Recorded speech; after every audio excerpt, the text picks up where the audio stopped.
Well, once again, welcome back to the channel, guys. We're basically just picking up from where we left off in the last video on the truck bed, getting ready to do some block sanding. So let's get into it. All right, so it's been a week since I did all this other work, sanded out the rusted pimples from the winter moisture situation there. Epoxy should be dried down. Yeah, just ready to start block sanding. I'm going to get the biggest block I have, put some 220 dry on it, and start blocking away with the flat block on some of the biggest areas, rounded areas of a rounded block for getting into these rounded areas. Probably still a little more adjustment to be done on the tail light opening here. And something you guys didn't know is when I did the underside of the bed, I did do some work here on this lip, because it was the other side up when I was working on that, and a little incident, fell off the stand that I had it on when I was flipping it back over and putting it back up on this little trailer. So it got hit under here, and yeah, gonna have to grind that out and fix that back up. But otherwise, I know there's the odd little dent still exists. I saw one down here the other day, somewhere right about here.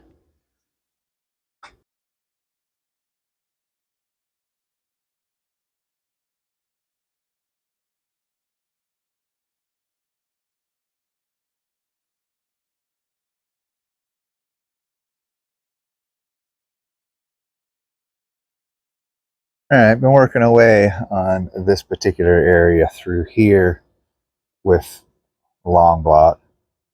I still got this shelf to do, so short X pattern, as you saw in the clip. Here, since there is an edge here coming up over like so, I'm not hitting the edge flat on like so, but coming up over to maintain that radius and not cut a line. Over here, this is where the imperfection happened in the last video. I think there's probably enough high building primer and epoxy in there. It's pretty much done. There's just a little around this edge. Okay, there. I haven't gotten into this yet. As you recall, I'm only working down to about here because of the fender flares. Now, I did last fall, I did paint the backside, so I'm going to be doing a feather edge to along here, and then end up, because there's a steel body line, steel meets steel right here, there's an edge. I can probably use that as a tape edge, and I go to paint this box side. I'm going to carry on, do some more blocking, bring you back, and catch you up. Catch up time once again. Switch down to 6-inch. I've done this a whole area here. I'm done all along here. Top side pretty much. A few little spots to still do. Got this big open area here, and of course from here down, this body line is untouched from there down. That's another whole deal. So yeah, I'm kind of breaking it apart a little bit, and then I'll get it, like I said, the round block and do in here. But I wanted to show you is hopefully we can get some light on here. This looks, I can't really even see. There's the suspect area of the reaction. It flattened out really nice. Same down here, flattened out really nice. I keep getting in the light and the shadow, and they're really hard to see if you're seeing what I'm seeing. That's what I'm getting at there.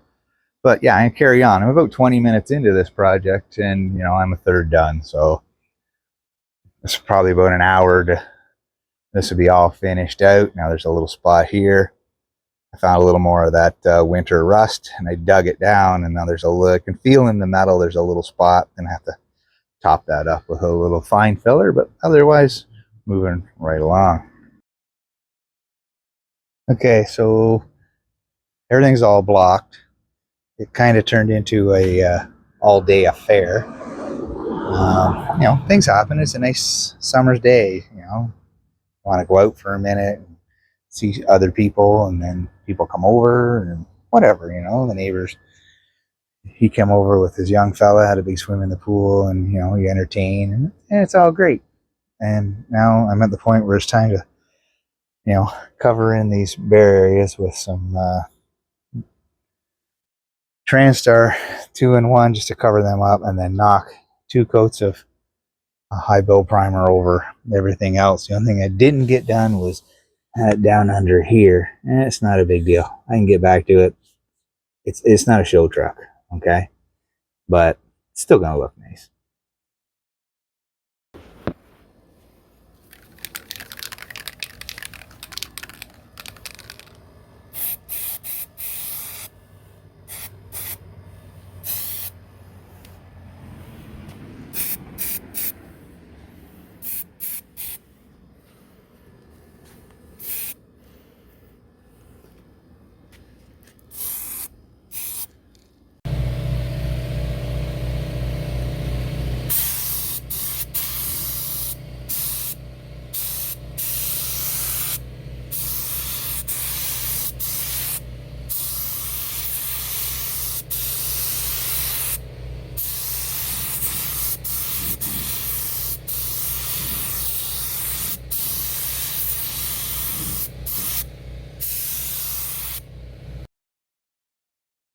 Well, coming to the end of the day, I nailed down the bare areas with Transtar 2-in-1, followed by a generous coat of Dominion Sure Seal High Build. I like that primer, the High Build by Dominion Sure Seal. A good generous coat goes a long way to fill in 220 scratches by any means. So I think we're at a good point where we can either got 2 choices here. Block with a 400 and do a sealer, or block with a 600 and go straight into base and clear. Of course, I got this little under edge to do, but for the most part, I think we're pretty much there. Maybe another tail light fit, a little adjustment, maybe. It's hard to say, but come a long way in just a few hours, actually. So we'll break this one off here. Hopefully, when we come back to the next video, we'll be putting this side of the bed into paint. So until the next one, as always, guys, peace.